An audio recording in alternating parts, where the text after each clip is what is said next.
नमस्कार मित्रांनो, भैरवी रामपुरीकर ॲग्रो फार्ममध्ये आपले स्वागत आहे।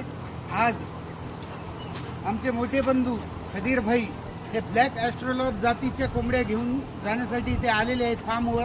तुम्ही बघू शकता यांच्या हातामध्ये अत्यंत चांगल्या प्रकारची कोंबडीची पिल्लं, जे की हे 2 ते 2.5 महिन्याची आहेत। यांनी आज महिन्याचा जो निर्णय घेतला तो एकदम योग्य आहे। जिंतूर या ठिकाणी आलेले आहेत आणि आपला फार्म हा जिंतूरपासून 6 किलोमीटर अंतरावर परभणीकडे जाताना चांदज या गावाजवळ आहे। अनेकदा लोक फसवणूक करतात, जे बिमार पिल्ले आहेत, कोंबडे आहेत, त्या लोकांना विकतात। पण आपण अत्यंत चांगल्या प्रकारे शेतामध्ये मुक्त संचार पद्धतीने ज्या कोंबडी पालन करतो, थोडंसं दाखवा इकडे कोंबड्या वगैरे।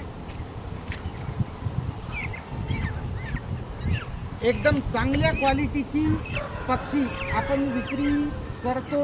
आणि आज खदीर भाई हे पिल्लं घेऊन तुम्हाला काय वाटलं? पिल्लांची क्वालिटी वगैरे कशी आहे? नंबर 1 आहे। 1 नंबर आहे का नाही? 1 नंबर। त्यामुळे ज्यांना कुणाला ब्लॅक ॲस्ट्रोलॉब जातीची पिल्लं लागत असतील त्यांनी भैरवी रामपुरीकर ॲग्रो फार्मशी संपर्क साधावा। आपण स्वतःची हॅचरी आहे, आपण स्वतः पिल्लं काढून देतो, दुसऱ्या फार्मवरून कुणीकडून मागवत नाहीत। त्यामुळे ज्यांना कुणाला लागत असतील त्यांनी आपल्याकडे यावी। तसंच ब्लॅक ॲस्ट्रोलॉब जातीची हॅचिंगसाठी अंडीसुद्धा आपण विक्री करतो। धन्यवाद।